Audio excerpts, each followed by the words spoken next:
Je m'appelle Geneviève. Le jour de mes 80 ans, j'ai organisé un repas de famille pour mon anniversaire. J'ai cuisiné, j'ai attendu et personne n'est venu. J'ai appelé mon fils. Sa femme, ma belle-fille Sophie, a répondu au téléphone pour me dire qu'ils étaient en vacances et m'a dit « Occupe-toi un peu de la maison ». Humiliée et trahie, j'ai décidé de me venger. Une semaine plus tard, ils sont rentrés de leurs vacances pour découvrir que leur maison avait été vendue. Suivez mon histoire jusqu'au bout et découvrez comment j'ai transformé la trahison de ma famille en ma plus grande victoire et comment j'ai retrouvé le bonheur. Laissez un commentaire pour me dire de quelle ville vous m'écoutez pour que je vois jusqu'où mon récit a voyagé. Je m'appelle Geneviève et à 80 ans, je pensais avoir appris toutes les leçons difficiles que la vie pouvait offrir. Je me trompais lourdement. La plus cruelle de toutes m'attendait lors de ce qui aurait dû être l'un de mes jours les plus heureux. Pendant des semaines, j'avais préparé la fête pour mon 80e anniversaire. Pas une grande célébration, non, juste un simple repas de famille dans la maison où j'avais élevé mon fils Thomas, là où ses enfants avaient fait leurs premiers pas, là où 3 générations de souvenirs imprégnaient chaque recoin. J'avais passé des jours à nettoyer, à cuisiner ses plats préférés, à arranger les fleurs de mon jardin. J'avais même acheté une nouvelle nappe, une petite folie, que je ne m'étais pas permise depuis des années. La salle à manger était parfaite ce samedi après-midi. Le gigot d'agneau dorait dans le four, la tarte tatin refroidissait sur le plan de travail. J'avais préparé le gratin dauphinois, que Thomas aimait tant, celui avec l'ingrédient secret que sa grand-mère m'avait enseigné. Sophie, ma belle-fille, disait toujours qu'elle adorait mon pain maison, alors j'en avais préparé 2 grosses miches. La table était mise pour 8 personnes. Thomas, Sophie, leur jumeau Léo, et Hugo, la sœur de ma belle-fille, qui se joignait parfois à nous, et quelques places pour les voisins qui passeraient peu, être dire bonjour. J'ai de nouveau regardé l'horloge 15 heures. Il devait arriver à 14 heures. À 15h30, j'ai appelé sur le portable de Thomas, directement sur la messagerie. J'ai réessayé à 16 heures. Même chose. À 16 heures, 30 mes mains tremblaient en composant le numéro une fois de plus. Cette fois, quelqu'un a décroché. Allô ? La voix de Sophie était irritée comme si je l'avais interrompue dans quelque chose d'important. Bonjour ma chérie, c'est maman. Je me demandais où vous étiez. Le repas va être froid. Il y eut une pause et je pouvais entendre le bruit de l'eau en arrière-plan. De la musique, des rires. On est en vacances. Thomas ne te l'a pas dit. Mon cœur s'est serré. En vacances. Mais c'est mon anniversaire. On avait prévu ça il y a des semaines. Eh bien, ce voyage s'est présenté à la dernière minute. Une super offre pour un club aux Canaries. Les garçons s'amusent tellement dans la piscine. J'ai serré le téléphone plus fort. Mais vous saviez, pour aujourd'hui, j'ai fait les courses.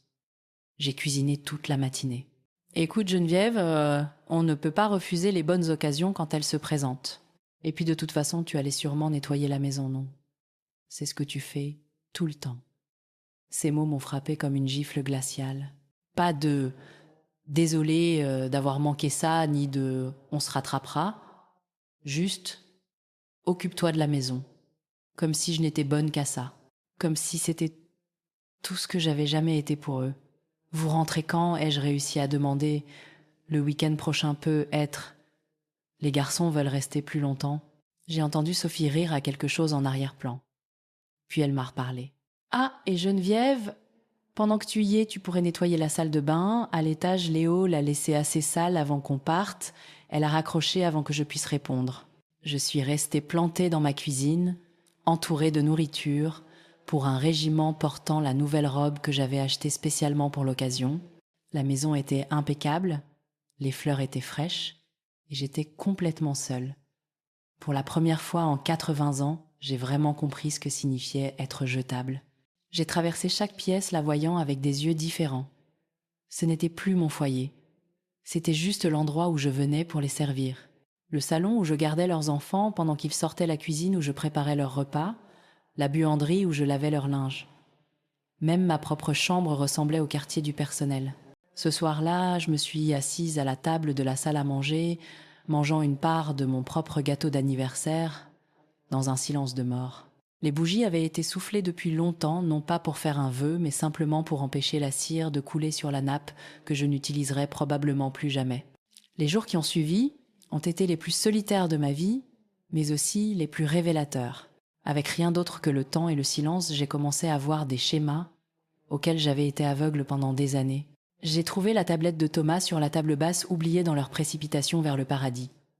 Quand elle a vibré de notifications, j'ai jeté un œil à l'écran. Des publications sur les réseaux sociaux, des dizaines. Des photos de mon fils et de sa famille se prélassant au bord d'une piscine, à débordement cocktail à la main, les garçons barbotant dans une eau cristalline sous les palmiers. Meilleures vacances en famille de tous les temps, avait écrit Sophie sous une photo d'elle en bikini de créateur. Tellement spontané. Parfois, il faut juste savoir se faire plaisir. Se faire plaisir. Avec quel argent? J'ai fait défiler d'autres publications. Hôtel 5 étoiles vol, en première classe virée shopping, où Sophie achetait des sacs à main qui coûtaient plus que mon budget alimentaire mensuel. Léo et Hugo avaient de nouveaux iPads, de nouveaux vêtements, de nouvelles choses partout. J'ai posé la tablette et je suis allée à mon bureau où je gardais tous mes documents financiers. Je suis de la vieille école. J'aime le papier. J'aime voir les choses écrites noir sur blanc. Ce que j'ai vu m'a oppressée. Depuis 10 ans, je donnais de l'argent à Thomas presque tous les mois. Juste le temps qu'on se remette sur pied, maman. Juste pour aider avec les frais de scolarité des garçons. Juste pour un petit fonds d'urgence. Toujours, juste le temps que, mais ce que n'arrivait jamais. J'avais payé pour les réparations de leur voiture, les rénovations de leur maison, leurs vacances en famille, déguisées en prêts, qui n'étaient jamais remboursés. J'avais acheté les vêtements des garçons, leur équipement de sport, leurs cadeaux d'anniversaire. Non pas parce que Thomas me le demandait, mais parce que Sophie mentionnait à quel point tout devenait cher, à quel point il était difficile de joindre les deux bouts. Mais en regardant ces photos de vacances, j'ai réalisé quelque chose d'horrible. Il n'était pas en difficulté. Il menait un style de vie qu'il ne pouvait pas se permettre parce qu'il savait que je serais toujours là pour les rattraper quand ils tomberaient. Ou plus exactement, il savait que je serais toujours là pour payer avant même qu'il n'ait la chance de tomber.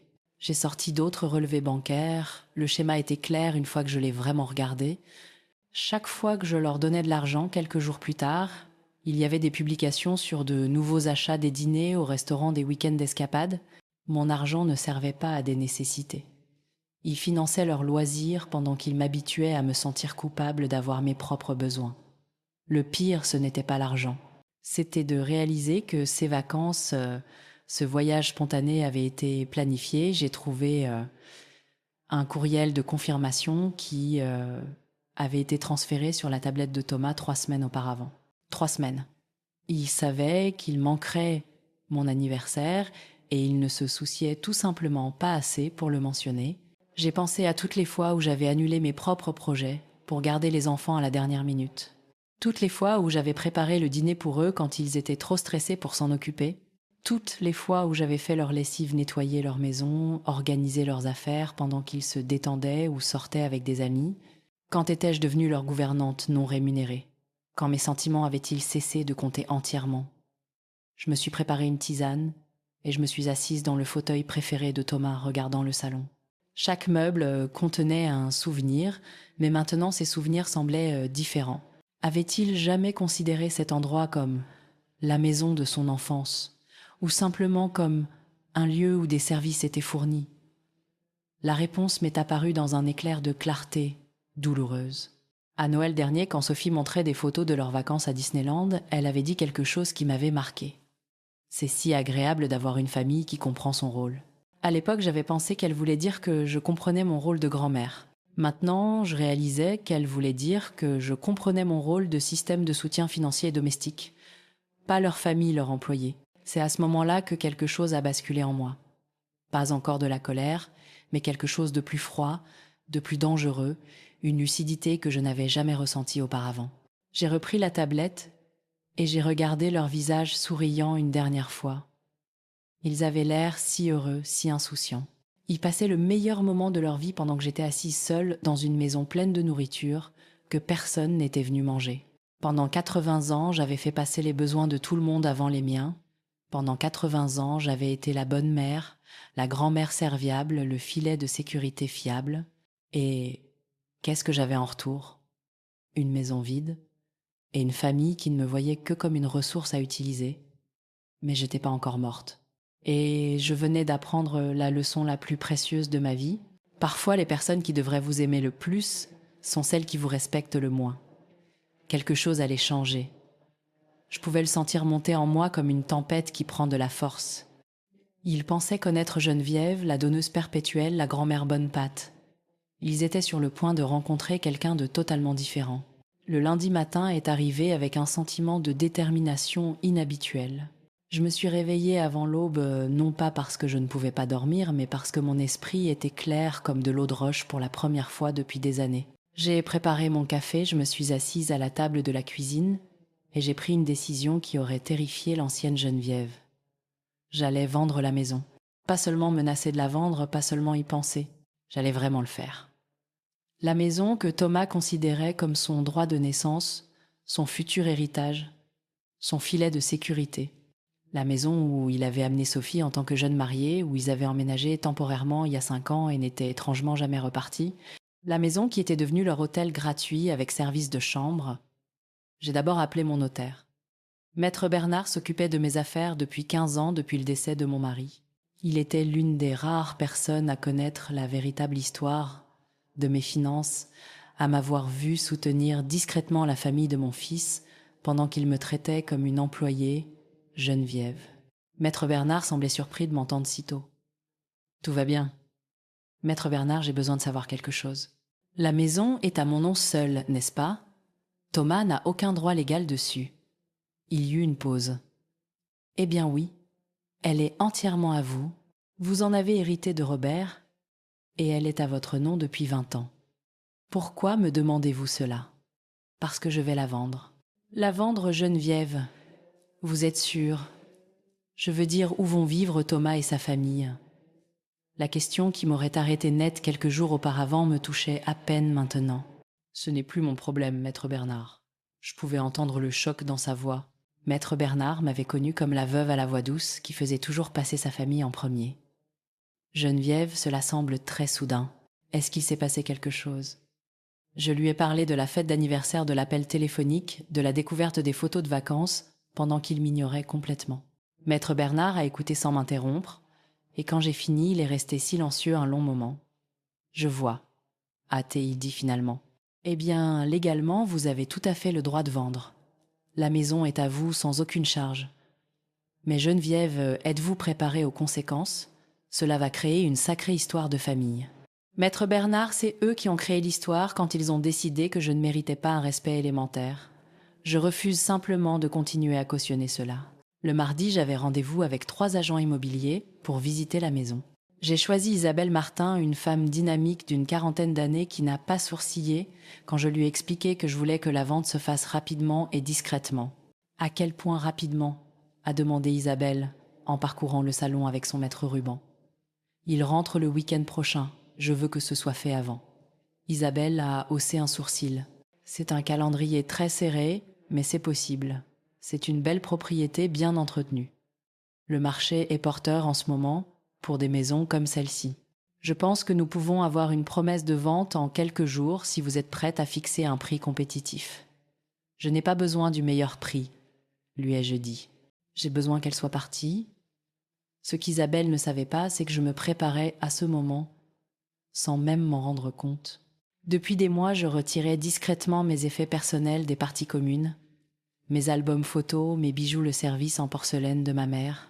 Je m'étais dit que je faisais juste du rangement, mais je crois qu'une partie de moi se préparait à partir. Pendant qu'Isabelle prenait des photos et des mesures, je suis montée à la chambre de Thomas et Sophie. Ils avaient pris la suite parentale il y a des années, prétextant qu'ils avaient besoin de plus d'espace pour les garçons. J'avais déménagé dans la petite chambre d'amis sans me plaindre comme toujours. Leur chambre était en désordre. Des vêtements jetés partout. Du maquillage cher éparpillé sur la coiffeuse ancienne de ma mère. Des sacs de shopping de leur virée avant les vacances encore dans un coin. Sur la table de chevet, il y avait une pile de factures de cartes de crédit. Je n'avais pas l'intention de regarder, mais celle du dessus était ouverte et j'ai pu voir le solde. 23 000 euros. 23 000 euros de dette, et ils étaient aux Canaries à dépenser de l'argent en extra d'hôtel et en cocktails de luxe. Je suis allée au dressing et j'ai vu la collection de sacs à main de Sophie, chacun valant des centaines d'euros. Des chaussures qui coûtaient plus que mes courses d'un mois. Le côté de Thomas n'était guère mieux. Des clubs de golf coûteux qu'il utilisait 2 fois par an. Des vêtements de marque, encore, avec leurs étiquettes. Voilà ce que mon argent avait soutenu. Pas leurs prêts immobiliers, pas l'éducation de leurs enfants, pas des urgences. Leur addiction au shopping. J'ai fermé la porte du dressing et je suis retournée en bas où Isabelle terminait son évaluation. « Madame Chevalier, je dois vous demander, êtes-vous sûre pour le délai, vendre une maison est généralement une décision de vie majeure qui prend des mois de planification. » J'ai regardé le salon une dernière fois. Le canapé où Thomas lisait des histoires aux garçons avant de dormir à l'époque où il vivait encore ici en tant que mon fils et non mon locataire. La cheminée où nous accrochions les chaussettes de Noël quand il était petit. La table de la salle à manger où nous avions partagé des milliers de repas quand il voulait réellement passer du temps avec moi. Je planifie cela depuis plus longtemps que je ne le pensais, lui ai-je dit. Je ne le savais juste pas encore. Le mercredi, l'annonce était en ligne. Le jeudi, nous avions 2 offres. Le vendredi, j'en avais accepté une. Une offre au comptant d'un jeune couple avec des jumeaux en bas âge. Il me rappelait Thomas et Sophie 20 ans plus tôt, pleins d'espoir et d'amour l'un pour l'autre. La différence, c'est que ces gens avaient réellement économisé leur argent et mérité leur maison. La signature de l'acte de vente était prévue pour le jeudi suivant. Thomas et Sophie rentreraient le dimanche pour trouver des étrangers vivants dans ce qu'ils considéraient comme leur maison. Alors que je signais le contrat de vente, Maître Bernard m'a regardé par-dessus ses lunettes. « Geneviève, je dois vous le demander une dernière fois. Êtes-vous absolument certaine de cela ? Une fois ces papiers signés, il n'y a pas de retour en arrière possible. » J'ai pensé à ma fête d'anniversaire vide. J'ai pensé à la voix dédaigneuse de Sophie me disant de nettoyer la maison. J'ai pensé à des années à être considérée comme acquise, utilisée et rejetée dès que quelque chose de mieux se présentait. Maître Bernard, je n'ai jamais été aussi certaine de quoi que ce soit dans ma vie. Ce week-end-là, pendant que mon fils et sa famille publiaient d'autres photos de leurs vacances spontanées, j'ai emballé mes affaires dans des cartons. Pas tout. Je déménageais dans un magnifique appartement de 3 pièces de l'autre côté de la ville, et je n'avais plus besoin des gros meubles. Mais tout ce qui comptait pour moi, tout ce qui était vraiment à moi est venu avec moi. Le samedi soir, je me suis assise dans mon nouvel appartement, entourée de cartons, mais me sentant plus légère que je ne l'avais été depuis des années. Demain, Thomas et Sophie rentreraient de leurs vacances. Demain, ils découvriraient que la femme qu'ils avaient prise pour acquise n'était plus celle qu'ils pensaient connaître. Je me suis versé un verre de vin et j'ai regardé les lumières de la ville depuis la fenêtre de mon nouveau salon. Pour la première fois depuis des décennies, je vivais dans un espace qui était entièrement le mien. Les vêtements de personne d'autre dans les placards, la vaisselle de personne d'autre dans l'évier, les problèmes de personne d'autre pesant sur mes épaules. J'étais libre et ils n'avaient aucune idée de ce qui les attendait. Le dimanche après-midi, j'arrangeais mes livres dans mon nouvel appartement quand mon téléphone a sonné. Le numéro de Thomas. Un instant, j'ai envisagé de ne pas répondre. Puis j'ai réalisé que je voulais entendre cette conversation. Je voulais entendre le moment exact où il réaliserait que les actions ont des conséquences. Maman. Sa voix était confuse peu. Être un peu agacée. Où es-tu ? On est à la maison et ta voiture n'est pas là. J'ai pris une gorgée de ma tisane et je me suis installée dans mon nouveau fauteuil. Je suis à mon appartement. Ton appartement ? Quel appartement, maman, de quoi tu parles ? Mon nouvel appartement ? J'ai déménagé la semaine dernière pendant que vous étiez aux Canaries. Il y eut une pause. Je pouvais entendre Sophie en arrière-plan, sa voix sèche et exigeante, bien que je ne puisse pas distinguer les mots. Maman, ce n'est pas drôle. On vient de rentrer de voyage et on est fatigué. Tu peux juste rentrer à la maison pour qu'on puisse parler de ce qui te tracasse. Thomas, dis-je calmement, je suis à la maison. Mais qu'est-ce que ça veut dire ? Sa voix montait maintenant. Je pouvais l'imaginer faisant les 100 pas dans la cuisine, passant ses mains dans ses cheveux, comme il le faisait enfant quand il était frustré. Ça veut dire que la maison, c'est là où on est respecté et apprécié. Cet appartement est ma maison maintenant. Maman, tu n'as aucun sens. Écoute, si tu es fâchée qu'on ait manqué ton anniversaire, on peut se rattraper. On t'emmènera dîner le week-end prochain. Le week-end prochain. comme si j'étais une corvée sur leur liste de choses à faire qui pouvaient être reportées. Thomas, tu te souviens à quel nom est l'acte de propriété de cette maison? Quoi? Je ne sais pas. Le tien, je suppose, mais maman, ça a toujours été la maison de la famille. C'est là que j'ai grandi. Où les garçons grandissent. Tu ne peux pas juste... La conversation fut interrompue par une agitation en arrière-plan. Des portières de voitures qui claquent, des voix. La voix de Thomas est devenue étouffée comme s'il couvrait le téléphone. Maman, il y a des gens dans notre allée. Une famille avec des enfants.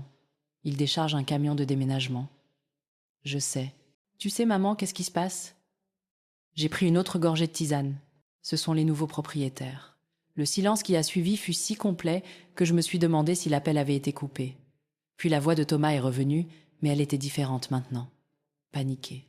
Les nouveaux propriétaires? Maman? De quoi tu parles? Quel nouveau propriétaire? J'ai vendu la maison Thomas. La vente a été finalisée jeudi.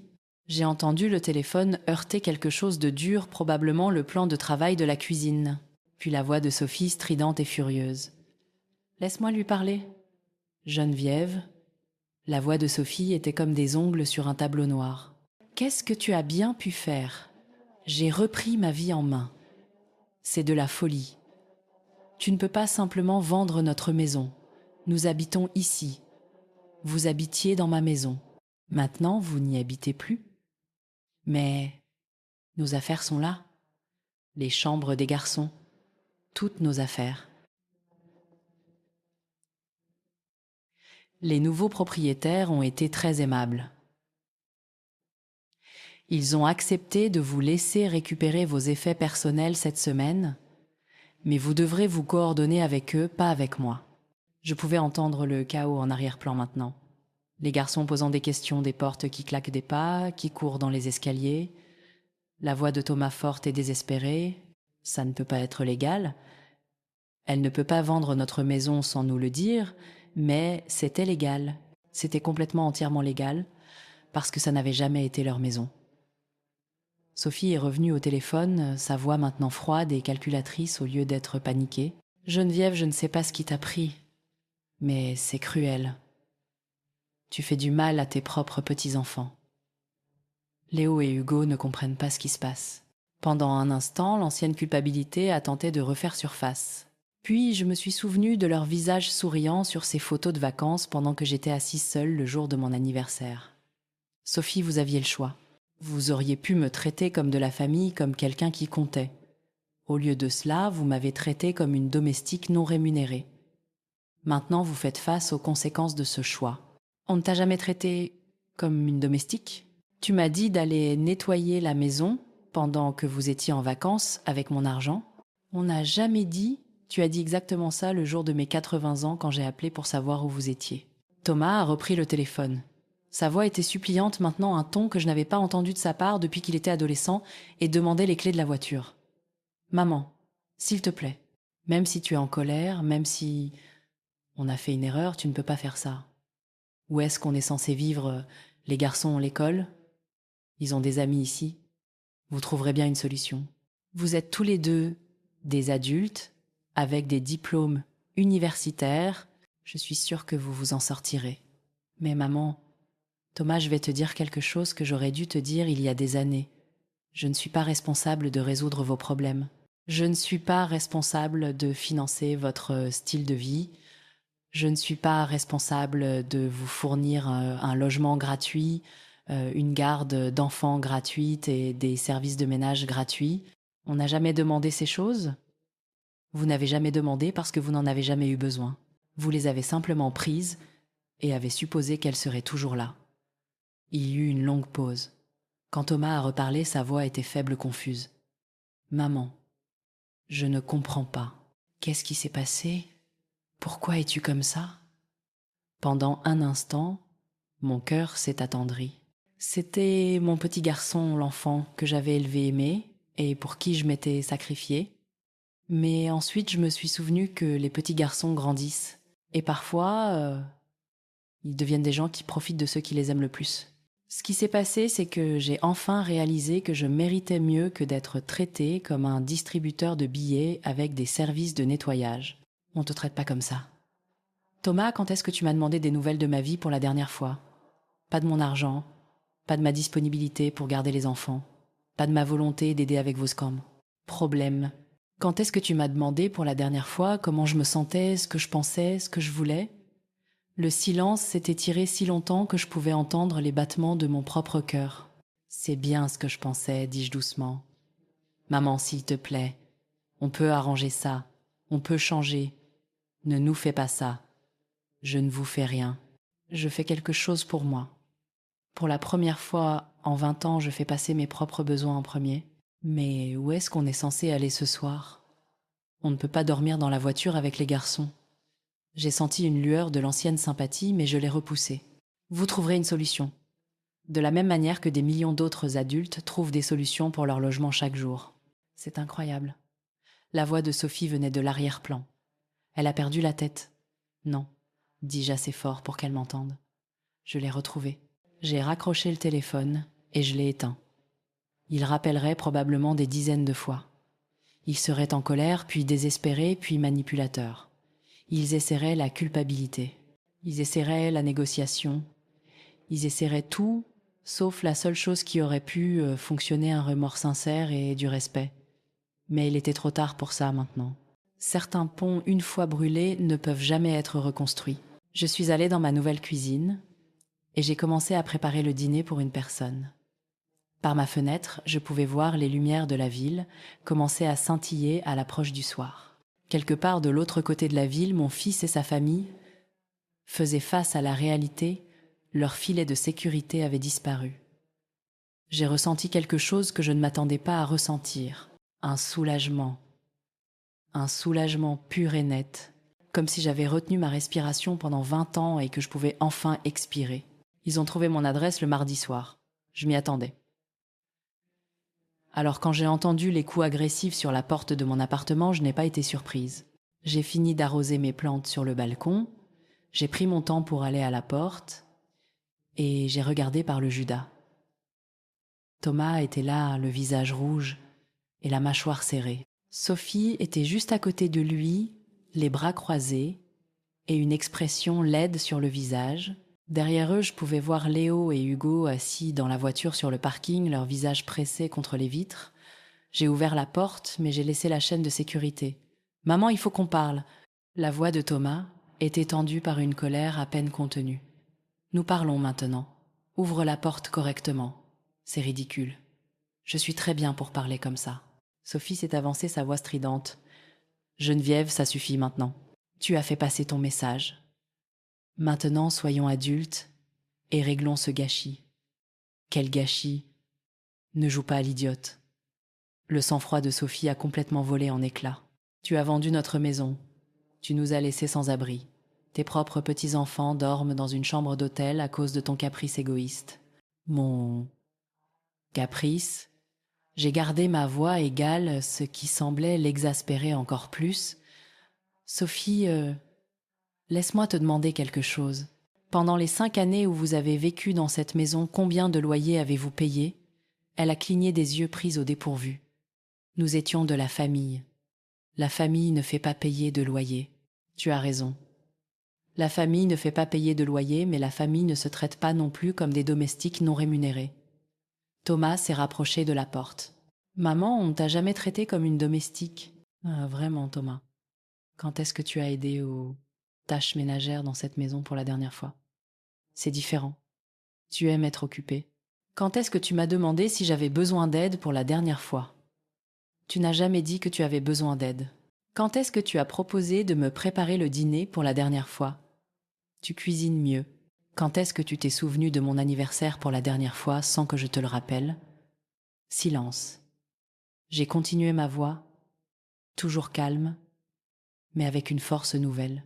Quand est-ce que tu as demandé des nouvelles de mes rendez-vous, chez le médecin, de mes amis, de mes centres d'intérêt, de mes sentiments sur quoi que ce soit qui n'affectait pas directement votre confort? Encore le silence. C'est bien ce que je pensais. Sophie a poussé Thomas sur le côté, pressant son visage contre l'entrebâillement de la porte. Écoute, on a compris. Tu te sens sous-estimé. Mais tu ne peux pas punir les enfants pour ça. Léo pleure tous les soirs parce qu'il ne comprend pas pourquoi sa grand-mère les a mis à la porte de leur maison. La culpabilité m'a frappée comme un coup de poing, exactement comme elle l'avait prévu. Mais je m'attendais aussi à cette manipulation. Sophie, ses enfants pleurent parce que leurs parents ont fait des choix qui ont eu des conséquences. Ils pleurent parce que, au lieu de leur apprendre la gratitude et le respect, vous leur avez appris qu'il est normal de profiter des gens. Ce n'est pas vrai. Vraiment. Leur avez-vous déjà appris à me remercier pour l'argent que j'ai dépensé, pour leurs vêtements, leurs jouets, leurs activités? Leur avez-vous déjà appris à aider aux tâches ménagères, à montrer de la reconnaissance pour le logement et la garde d'enfants gratuits que je fournissais? Thomas a essayé une autre approche, sa voix plus douce maintenant. Maman, même si on a fait des erreurs, on est toujours une famille. La famille se pardonne. Tu as raison, Thomas. La famille se pardonne. Mais le pardon ne signifie pas continuer à permettre un comportement destructeur. Alors, tu ne nous pardonneras jamais. Je vous pardonne, mais je ne redeviendrai pas votre filet de sécurité pendant que vous me traitez comme une employée. Le masque de Sophie est tombé complètement. Alors, tu es une vieille femme amère. Tu ne supportes pas que nous ayons nos propres vies, que nous ne tournions plus autour de toi. Sophie, vous avez vécu dans ma maison pendant 5 ans, sans payer de loyer, de charges, ni même les courses la plupart du temps. Vous m'avez utilisée comme garde d'enfants gratuite dès que vous vouliez sortir. Vous m'avez pris de l'argent pour des urgences qui se sont avérées être des vacances et des virées shopping. À quel moment exactement étais-je le centre de votre univers? On t'incluait dans nos activités. Vous m'incluiez quand vous aviez besoin de quelque chose de moi. Thomas a reculé, passant ses mains dans ses cheveux, dans ce geste familier de frustration. D'accord, très bien. Peu. Être qu'on t'a parfois prise pour acquise. Mais maman, tu ne peux pas juste détruire toute notre vie pour ça. Je n'ai pas détruit votre vie. J'ai arrêté de la subventionner. C'est la même chose. Non, Thomas, ce n'est vraiment pas la même chose. Il y eut un long moment où nous nous sommes tous regardés à travers l'entrebâillement de la porte. Je pouvais voir le calcul dans les yeux de Sophie, la façon dont elle cherchait un nouvel angle d'attaque. Et tes petits-fils, dit-elle finalement, tu prétends les aimer, mais tu leur fais du mal pour te venger de nous. Je les aime, et c'est pourquoi je leur montre que les actions ont des conséquences, que maltraiter les gens ne fonctionne pas éternellement. Ils ont 8 ans. Ils ne comprennent pas les conséquences. Alors il est peu, être temps que vous commenciez à leur apprendre. Sophie s'est tournée vers Thomas, sa voix devenant mielleuse. Parle-lui de l'arrangement pour la garde. Dis-lui ce que l'avocat a dit. Thomas semblait mal à l'aise. Maman, on a parlé à un avocat à propos des garçons, puisque tu étais leur principale gardienne, après l'école et pendant les étés, et que maintenant tu as coupé le contact. Qu'est-ce que tu veux dire? On pourrait avoir des arguments pour une affaire de droit des grands-parents.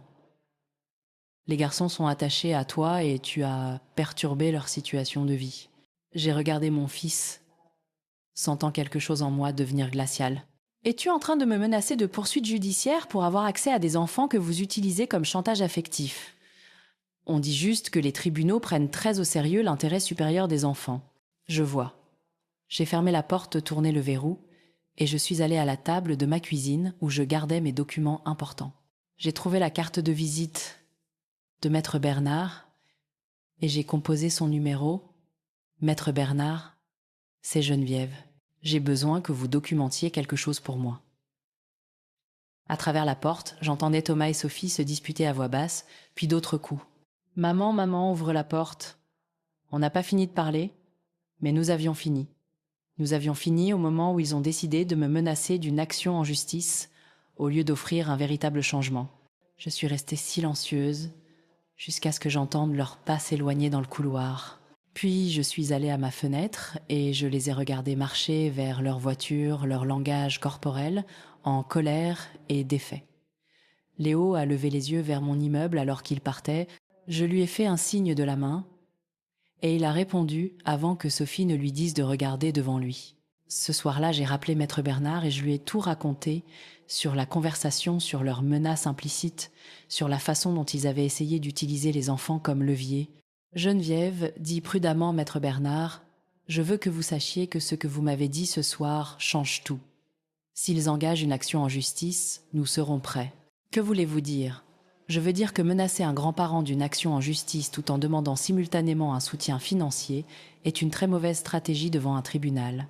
Combiné à leur historique de profit de votre générosité, n'importe quel juge verrait clair dans leur manipulation immédiatement. J'ai senti un poids se soulever de mes épaules que je n'avais même pas réalisé être là. Merci, Maître Bernard. Geneviève, pour ce que ça vaut, je pense que vous faites ce qu'il faut. Il faut du courage pour cesser de cautionner les gens que l'on aime.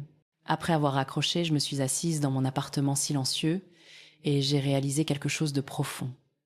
Pour la première fois depuis des années, être des décennies, je me sentais vraiment en sécurité, à l'abri d'être utilisée, à l'abri d'être manipulée, à l'abri d'être prise pour acquise. J'avais passé 80 ans à apprendre à donner. Maintenant, j'apprenais enfin à protéger ce qui était mien. 6 mois plus tard, j'entretenais mon jardin d'herbes aromatiques sur le balcon quand mon téléphone a sonné. J'avais appris à vérifier qui appelait avant de répondre, une habitude qui aurait semblé paranoïaque à l'ancienne Geneviève, mais qui ressemblait à de la simple autopréservation pour la nouvelle. C'était Thomas. J'ai hésité un instant, puis j'ai répondu. « Allô, maman ». Sa voix était différente maintenant, plus faible, fatiguée. « On peut parler. Nous parlons. » Je veux dire, est-ce que je peux venir te voir, s'il te plaît ? Il y avait quelque chose dans son ton qui a piqué ma curiosité. Pas la colère d'il y a 6 mois, pas le désespoir de notre dernière confrontation. Quelque chose qui ressemblait presque à de l'humilité. Où sont Sophie et les garçons ? Ils ne sont pas avec moi. Sophie et moi, nous nous sommes séparés le mois dernier. J'ai posé mon arrosoir et je me suis assise dans ma chaise de patio. Je vois. Je peux monter, je suis sur ton parking. J'ai regardé depuis mon balcon du 2e étage et je l'ai vu assis dans une vieille berline que je ne reconnaissais pas. Sa BMW n'était nulle part en vue. Appartement 2B. Je t'ouvre. Quand j'ai ouvert la porte, j'ai à peine reconnu mon fils. Il avait perdu du poids. Ses vêtements flottaient sur lui et il y avait des rides autour de ses yeux qui n'étaient pas là avant. Mais plus que ça, il se tenait différemment. L'arrogance avait disparu. « Merci de me laisser monter », dit-il doucement. J'ai fait un geste vers le salon. « Assieds-toi. Veux-tu un café ? Ce serait gentil. » Je me suis affairée dans la cuisine, nous donnant à tous les deux le temps de nous adapter à cette nouvelle dynamique.